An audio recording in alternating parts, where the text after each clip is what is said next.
Welcome to the Predictable Revenue Podcast, where frontline sales leaders teach you how to build and scale an outbound sales team. All right, and we're back. We're joined with sales enthusiast, mixed martial artist, and the second Canadian we've had on the show this week, Kyle Norton. Kyle, welcome to the show. Thanks for joining us. Thanks for having me. Now, some of you might notice if you're watching the video that Kyle's actually sitting in my normal spot and I'm facing our gym here. He's actually in Vancouver this week, and so we decided to come swing by the office and share some coffee with us. Thanks for coming down, Kyle. Oh, thanks for having me. Excited. Awesome, man. I'm going to jump right into it. What is the one thing that you do that you feel has made the biggest contribution to your success leading an outbound team? I would definitely say it's a focus on always learning, constantly picking up new stuff wherever I can get it. So reading as much in the sales world as I can, listening to podcasts like this, and as well talking to as many people that I know are awesome about what they do. And as well, you asked the question in leading outbound teams, but also getting as much insight as I can with people who are in functions that are maybe similar, but not quite the exact same as what I'm doing. Because I feel like in sales, sometimes we get into an echo chamber and sometimes everybody's going the same way, doing the same stuff. So being able to bring in outside ideas is really key as well. So getting outside of your comfort zone as much as you can. Can you give me an example of one of the outside ideas that you've brought in recently? Yeah. So, I love Tim Ferriss, for example. He's got all sorts of stuff about how to learn stuff faster and really focus on mastery. So those are all ideas that are tangential to the sales world, but obviously are extremely applicable. Any type of success-focused authors or reading is really key. So one of the things I recently picked up is how to stimulate creativity. So a repeatable process, because as sales leaders, you get really dug into the minutia of the job. So your dashboards, your reps, your calls, and sometimes it's important to step back and say, okay, what are the really important things at a high level we need to focus on? And then doing some reading, getting some insight, sleeping on it, and then waking up early and then having a clear mind to go focus and think about something, as opposed to drilling in and getting lost. Coming into your important problems with fresh mind. It's a process that I picked up from one of Tim's recent podcasts a couple of weeks ago. Sure. So you're more of like a book reader, listener, podcast. Do you have a favorite source? Blog reader, newsletters, social, magazine? All of the above. Maybe not magazines, but basically everything else. Obviously read Predictable Revenue early in my sales career, and that made a big impact. But then the pack gets onto it, and then it becomes more the sales community or the prospect community gets more used to it. So you got to learn new stuff. Your new book has a lot of new stuff. That's great to include. Guys like John Barrows, I'm obviously a big follower of, blogs, podcasts. So stuff like this is great. The Bowery Capital podcast, SaaStr. There's a lot of good stuff out there, but it's about making it routine as well. My routine is I wake up, throw on a podcast in the shower, have some time to sort of get my mind into it in the day. You'd be surprised how many ideas come out of that period of 30 minutes that might be a total waste. I can already tell you don't have kids. I don't have kids. Yeah. I already know that. Yeah. Okay. Continue. Sorry. No. So just reading and soaking in as much as you can at all times is really key. Awesome. Because you didn't include the word diaper? No. Yeah. I got 2 dogs, but they're very low maintenance. No diaper changing there. Yeah. Cool. I got woken up this morning in a stupor by some baby crawling around on me. God knows what time. Yeah. Yeah. Anyway. Awesome. So focusing in on the sort of sales development process. Can you walk us through, like, how does where does your process start? Who does it start with? And yeah, what are some of the metrics that you like to see? Like a snapshot of your funnel. Mm-hmm. Okay. So we're in the employee benefits space, so it's a pretty broad spectrum. Most of the time we're trying to get right to a business leader, so founder, CEO, CFO, sometimes heads of HR are certainly key in the conversation as well. And going, the conversations always, do you go bottom up? Is it top down? Everything. If you can find a bottom up champion while you start to nurture a senior relationship, then that's always great. Certainly having a refined workflow that you use repeatably is super important. So we're a sales loft shop, which makes that pretty easy, making sure that we've got something that we consider to be best in class.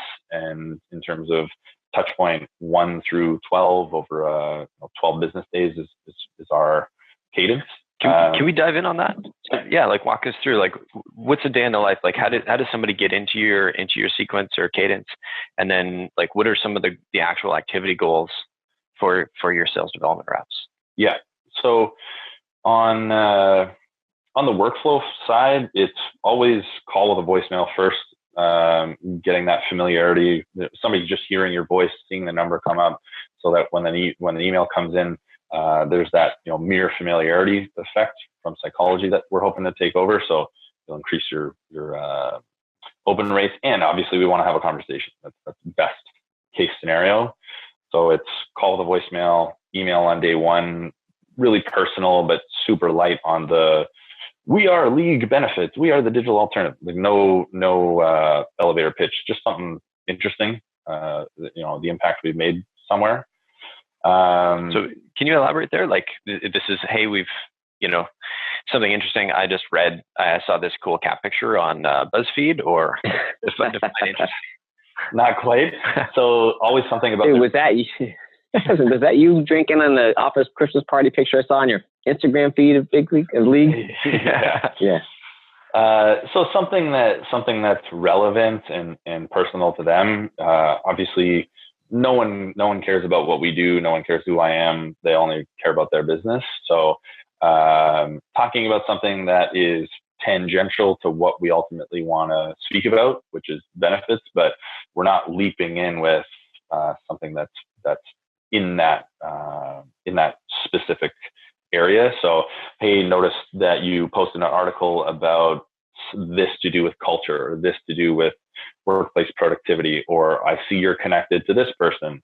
Obviously, there's a lot of research that shows common connections, common groups on LinkedIn, companies that you work with that they've worked at in the past are some of the proven best reply rate drivers. So a very quick line about something that you noticed to show that you're human and you're interested in them. A one-liner about impact that you've made with a company similar to them. So you can call it hypothesis of need or shared truth, or basically your value statement. You're a CEO, and we have this CEO came to us with this problem, and we did this, but super short, not overly verbose or wordy, something that's conversational, and then an offer of value. So this is, the words we use in accumulation make a big impact. So people say, oh, you gotta have a call to action, you gotta set a next step. But that's really about us. So when I frame what we want to be doing at the end of a conversation or an email, it's not a close, it's not a call to action, it's an offer of value. What am I offering to tell this person or show them in exchange for 30 minutes of their time? Hey, I'd love to show you how they address this problem, what the process was for us to solve that with them, and not want to see if we can do business together, or want to see if I can help you. There's got to be a more distinct offer, because really you should be calling people that you have a strong hypothesis that you can help. We have unlimited tools out there to be specific about who we're pitching. So I should, as a salesperson doing my work, know that I can probably help you before I pick up that phone. A lot of the time, not all products, but what am I going to help? What am I going to give you for free in that conversation in exchange for having a chat? Awesome. So step one, call with a voicemail. Yeah. What's next? So step one, call with a voicemail, same day as that intro email. Day two, we'll call with no voicemail. Day three, we'll simply resend that first email. The slipped by you is always the highest reply rate thing in our entire cadence. So, hey, just wanted to resend this in case you missed it. I know you're probably busy. Let me know if you have some time later this week. So that's day three. And then nothing on day four. Day five, we'll have another call. These are business days, not calendar days. Day five, we'll have another call, and then either a more challenger-focused email or a value add. So, hey, saw this, thought it would be valuable based on X, something they shared or what you know about their company. Mm-hmm. So you can interchange, and it's been hard to discern whether or not the challenger before the content drip performs better. So it's a bit of a feel thing. Then the challenger email is something where we're getting more to the point. We're trying to now that we've built a bit of a digital relationship, we know that a lot of our prospects are reading our emails and just not replying and potentially clicking on stuff. So we're trying to get more focused on a problem that we can solve. So it is pain focused. This is something that we know people struggle with.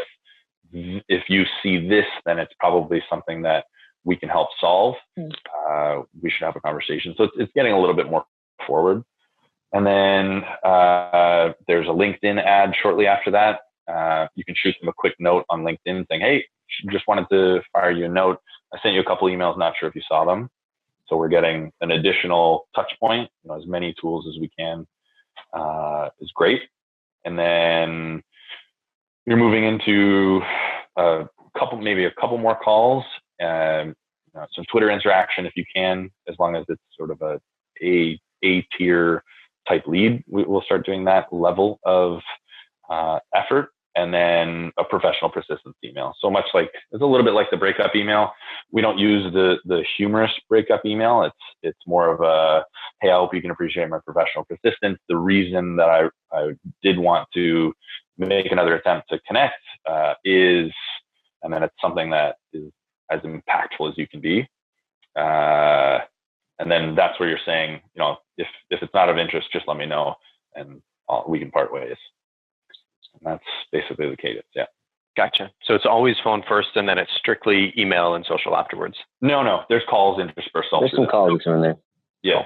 So it's rough. I think there's 5 calls of the 12 steps, and you'll turn that volume up and down based on their seniority or how targeted they are. If you have a really good angle, if you know that say you've talked to somebody in their organization, that there is a problem we can solve. So say for us, if we know that their benefits plan isn't great and their employees don't love it, then we'll really make an extra effort. But yeah, we'll have different varieties of cadences for different tiers of prospects. If they're really good, if we know there's an angle, if we know that they're in our ideal customer profile, we'll spend a lot of time on them. And there's some stuff that's pure email cadence to somebody who's a little bit more junior, interested in having a conversation. So we'll have a lot of stuff going at any given time. Awesome. Just like to pull on that thread a little bit. You mentioned A tier. How do you guys organize your prospects, your campaigns, or however you see them? So a lot of that we leave in the hands of the rep. So they're going to have probably 6 cadences at any given time. So you've got, a more automated cadence for more junior prospects, the A tier cadence with a lot of touch points and a lot of personalization for people who are great. You've got an inbound web follow-up cadence. And you're basically, in Salesforce, most people have lead grades. And so you're just going to sort your list view by lead grade, click to import. imports cadence, throw them into whatever cadence they need to go into, and then go back to lead research, and then move over whoever else you need to move over. Gotcha. And so you organize them into like I guess different levels of prospects. So you've got A tier at the top, then junior, then inbound, then like how do you define those, and what sort of what determines whether or not a prospect is going to be A tier or junior? So we have a pretty specific profile that we want to go after. So there's certain industries that we know are awesome for us. They are younger in demographic. They're competitive hiring and retention markets. It's a company that we feel makes culture and the workplace a priority. So, and then anybody, CEO, CFO, or head operations person, maybe a senior HR person if it's a larger organization. And then there's other companies that we think we can do business with, and it's probably pretty good, not the bullseye. And then it's really determined by the reps where they want to shift people. Something I did a lot more of at my last company, Vision Critical, that was purely enterprise focused, was also breaking out account-based cadences. So having a cadence only for Coca-Cola, and then Coca-Cola marketing, Coca-Cola product development, and then having a pretty broad proliferation. How would you manage all those cadences? And that sounds like a lot of overhead, but. So we had a naming convention that we used. So basically you'd have a number of master cadences. So the standard one is the one I described, but then you could have a master inbound follow-up cadence. And then you're just going to label by company, by function. It's not, I mean, through a software, it's not doesn't get too out of control, because you just, all the rep has to do is find the lead, pick where that lead needs to go. And then when you go to your dashboard in the morning, it's telling you what you need to do. So for example, if we wanted to pitch, let's use the Coca-Cola marketing example. We're going to take our core marketing master cadence. We're going to duplicate that. We're going to change the first email and the challenger email to things we know about Coke, for example. So we know that they were doing X restructuring, or they have these corporate objectives. And so using tools like Seeking Alpha. So you go to Seeking Alpha and use their investor call notes, and you just search for keywords like marketing or brand. You see what's going on to tie back that product, which was customer intelligence, to something that we know is important at a corporate objective level. And so it's just duplication. It's a little bit of modification, and then you have that thing ready to go. And you're going to run. You only do that account approach when we know that in Coke marketing there's like tens of people that are relevant. Like there's a lot of there's enough prospects to precipitate that level of work, but then you hit go and your dashboard tells you what you need to do on any given day. Gotcha. And then, account-based, with the account-based approach, then you can add in stuff that's even more high touch. So one of my guys had a lot of success with, old school veto letters, very important top officer letters. So they wrote a letter, signed it by hand, sent it by FedEx in the hard large FedEx thing, and then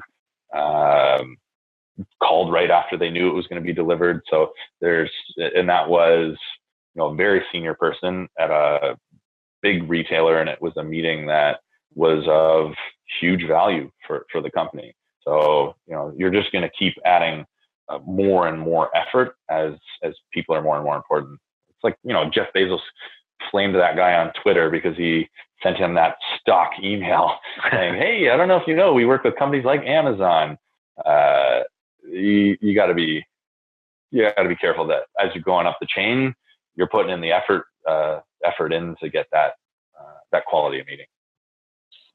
What in general, again, this sort of snapshot of the funnel, I send these calls, emails, what are some of the sort of main goals for the month, either in volume of accounts or emails or calls or X or either what become qualified meetings or SALs, SQLs, or what are they working towards for the month?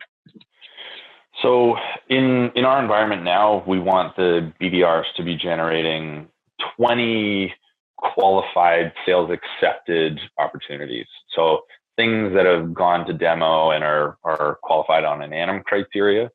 At Vision Critical, it was 5 because it was purely enterprise and it was much more difficult. And then it's basically a work back from there into the little mini sales development funnel. So if you need 20 SQOs, then we know we're going to have to line up. We're going to have to book 25 demos because you'll have some demo attrition, and depending on the rep, they'll take 60, 70, 80% of their intro discovery meetings that get to demo, and then you just have a work back from there. So in general, I like my BDRs to be working 80 to 100 leads at any given time. So we have a 2-week cadence.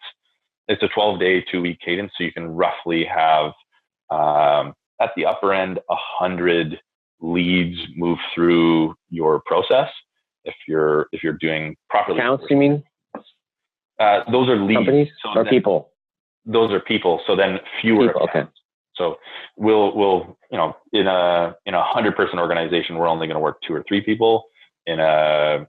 We have a specific angle for a company that we know is really qualified, then maybe we're working like 5 or 6 people at any given time. The junior benefits and payroll person, the CEO, VP of HR, CFO, VP, there'll be a whole full court press.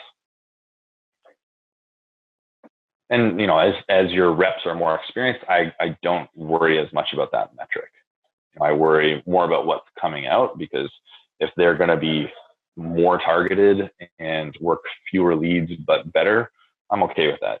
We have to be careful that as we try to be data driven and process oriented, we're not painting every rep with the same brush, because your year and a half tenured enterprise BDR manager doesn't really need to be doing that same level of volume as a junior person that just doesn't have the same hit rate.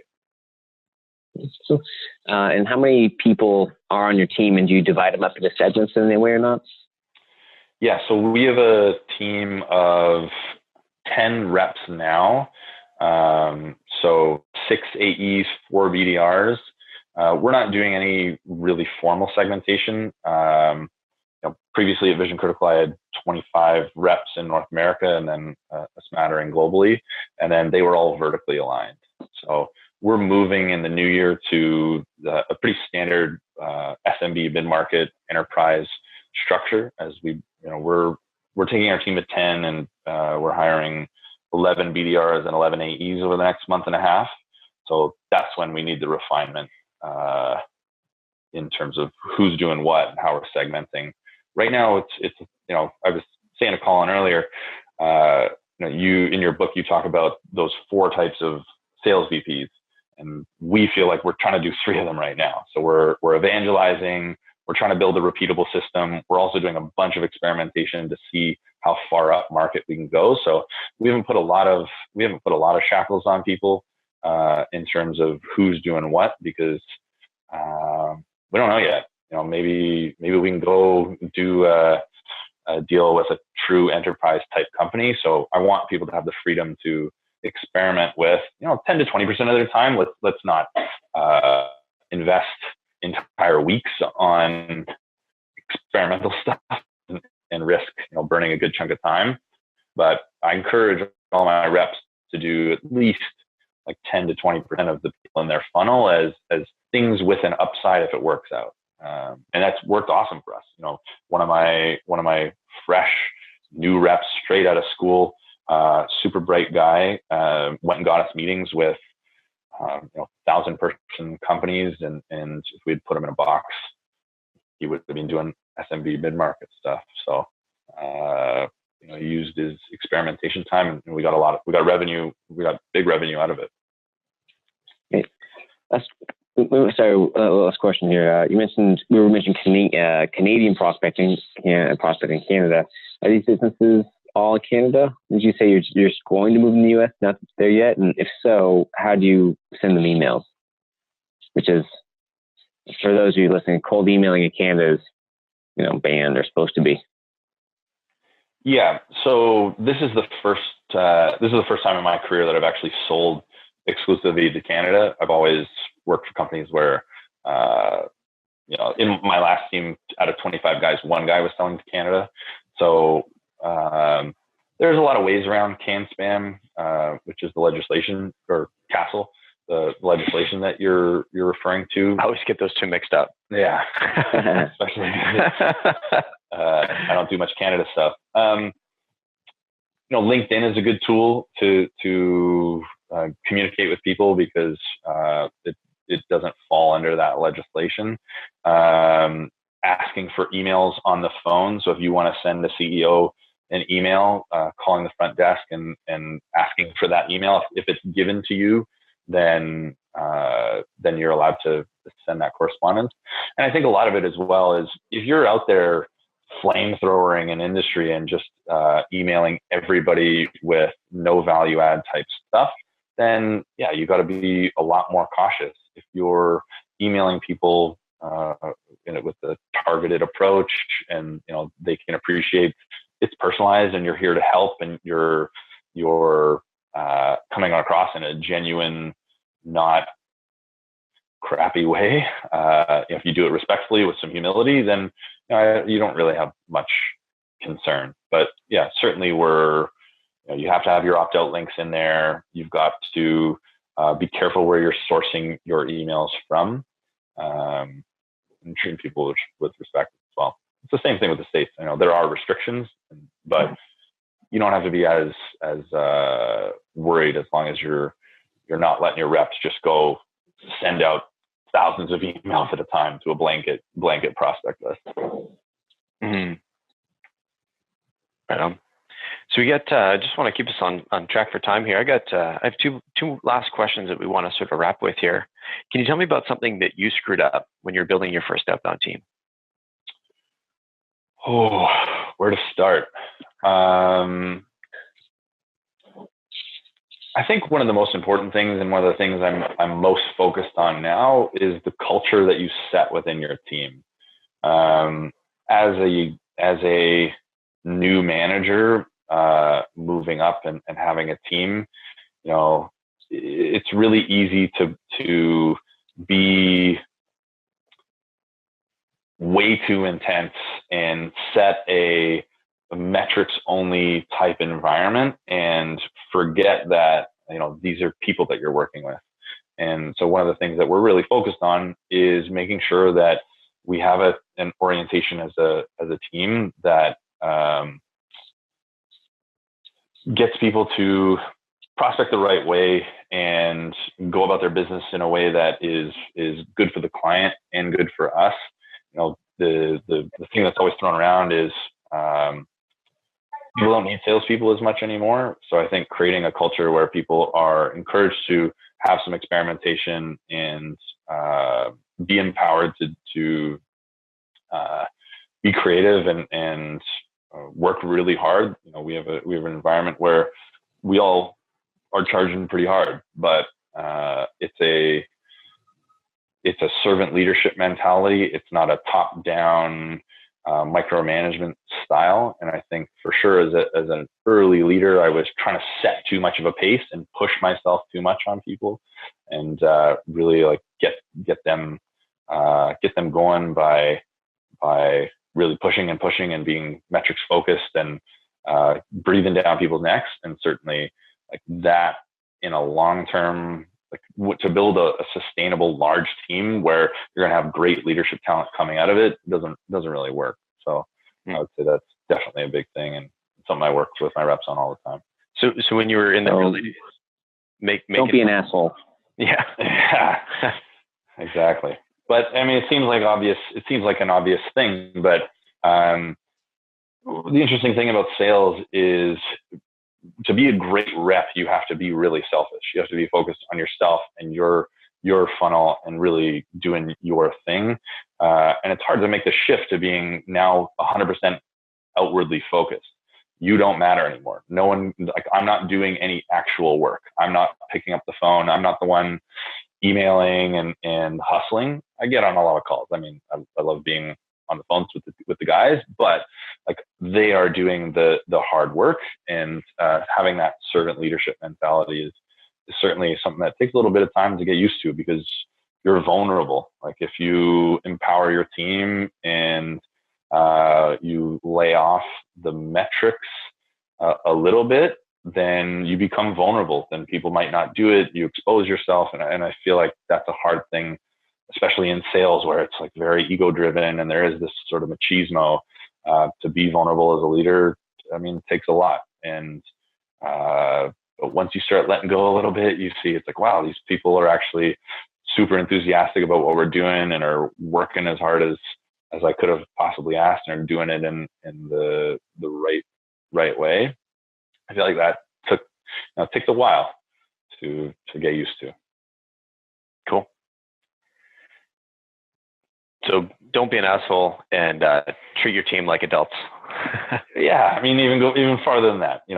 Be there as you work for them; they don't work for you, because it's not enough to just like let them sort of do. You got to be there to support and help coach and catch things that they might not otherwise have seen, and really be. That's why my title is coach. It's not like a standard title, because that's how we want to frame it. Like, that's how we want to frame my responsibility and what I'm supposed to be doing. It's as a tool there for them. Awesome. I'm realizing just before I ask you the last question, we did forget to get to our gratuitous product placement segment. So you were telling me a little bit earlier about League, because we're on Great West Life, and so we're paying like a fixed amount. And I think you compared it to buying insurance for your car in case you need to get an oil change, or buying insurance on the oil change. What was the analogy you made there? So we're the digital alternative to health benefits. So on top of fixing the experience of insurance, I know everybody out there has tried to file a massage therapy claim and gone through the hoops and all that. That's terrible. As opposed to us, it's like Uber. You book your service through the app. The money comes digitally out of your wallet to the provider. You have all the tracking and paperwork done for you. But more importantly, especially for employers, the financial model of a traditional insurance plan doesn't make a ton of sense, because you're insuring stuff that isn't inherently risky. So your example of the car, for sure, it's insuring somebody's vision care is a little bit like getting car insurance for your tire rotation and your oil change. Why am I going to go pay you $125 to pay my mechanic $100? That math doesn't make a ton of sense. Well, you're doing that. Like, I get contact lenses, $100 every 6 months. Why would my employer go pay $125 for that coverage? Because they're paying a risk premium. But vision care, massage therapy, chiro, physio, like, those things aren't inherently risky, so you don't need to pay that premium. So instead, we move those types of expenditures into a health spending account, which is fully flexible. Your employees get to choose what they want to spend it for. So instead of little categories of $300 for this and $500 for that, with an 80% copay, instead we say, okay, here's $2,500 in a health spending account, and spend it on the things that make an impact for your life. Whether it be a bunch of physio because you got a bad knee, or you want to go get laser eye surgery. It gives the employee flexibility, and then it's pay for use for the employer. So if people aren't using it, or I'm a healthy guy, I didn't even touch my plan for the last year, then they wouldn't be paying for that coverage until I access it. So cool. I think we'll have to introduce you to some more people when we finish up the call here. Sounds good. Awesome, man. Yeah, you got me. So final question here. What's one sort of more advanced tactic that you might recommend for our more experienced sales development leaders? What would you recommend they try? Like, what's one thing that's really, really worked for you? That is a good question. I don't know how advanced it is. So one is have conversations. Like, whenever you ask your first, when you ask your first question, ask a second, ask a third. Like, don't feel like you're asking questions just to then get on to what you're trying to pitch and wait for your turn to speak. I think that's one of the things that takes people from like pretty good to being an all-star rep at finding deals that can be closed. The average SDR is going to ask their very baseline qualifying questions and sort of move on and be like, oh, great that you said that because blah, blah, blah, blah, blah, blah. So instead, really focus on just having genuine conversations, understand where you're trying to get to in your talk track. Don't lead with stuff that's directly related to your product. So for us, we're not leading with, tell me about your benefits plan. It's what's happening culture-wise in your company. What are you trying to achieve in the organization from a people strategy perspective? And then, that tangential stuff will eventually lead to how benefits and wellness can help. I would say that's a pretty good strategy for middle of the road reps to get to that next advanced level. Gotcha. So to summarize, sort of like paint me a picture of your organization first before we start diving into the things that I want to talk about, or the things that are related to me selling you something. Yeah, figure out what's important that isn't directly related to you, because what's really important to me is employee health benefits. That's what we're selling. That's what we're all trying to do. But that piece may be top of mind and really important for a prospect, or it might be much lower down the priority ladder, or it might be, we just raised a big round and now we need to go hire the best people in the city to do X.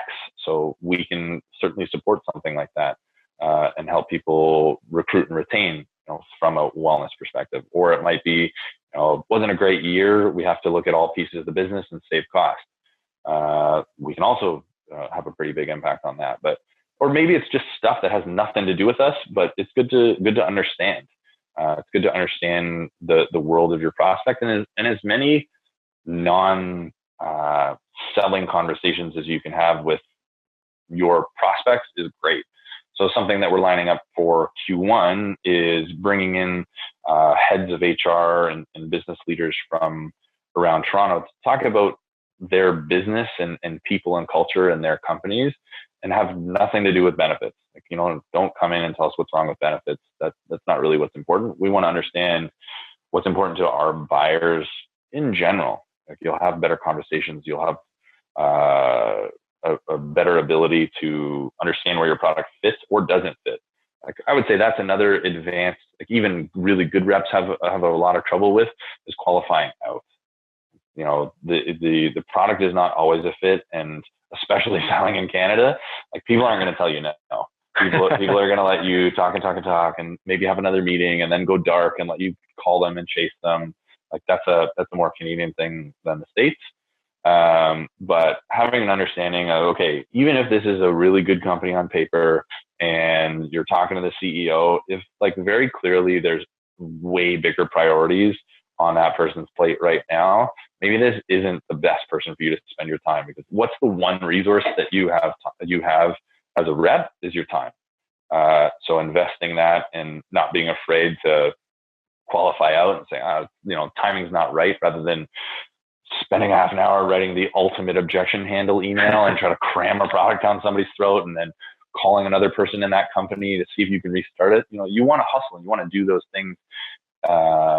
You want to do those things as much as you can so that you're not leaving any stone unturned. But, if you have one conversation and clearly there's other more important things going on, or there's other priorities with an organization, then put it on the shelf for a little while. Go do the hard work to research and have new conversations and try to find somebody that, you can help. So qualifying out, I would say, is another big thing. Because especially in sales, you say, oh, you got to be hungry, you got to hustle, you got to like keep pushing and pushing. But sometimes you got to know when enough's enough, and you got to move on. Spend your time wisely. Exactly. Yeah. Awesome. Kyle, can't thank you enough. That was such a valuable piece that I think took me a long time in my selling career to figure out. And I really want to thank you. I think this has been a fantastic episode. Really want to thank you for being on the show today, coming down to our office, drinking our coffee, spending some time in this cold gym of ours. Yeah, my pleasure. Appreciate you guys having me on. Right on.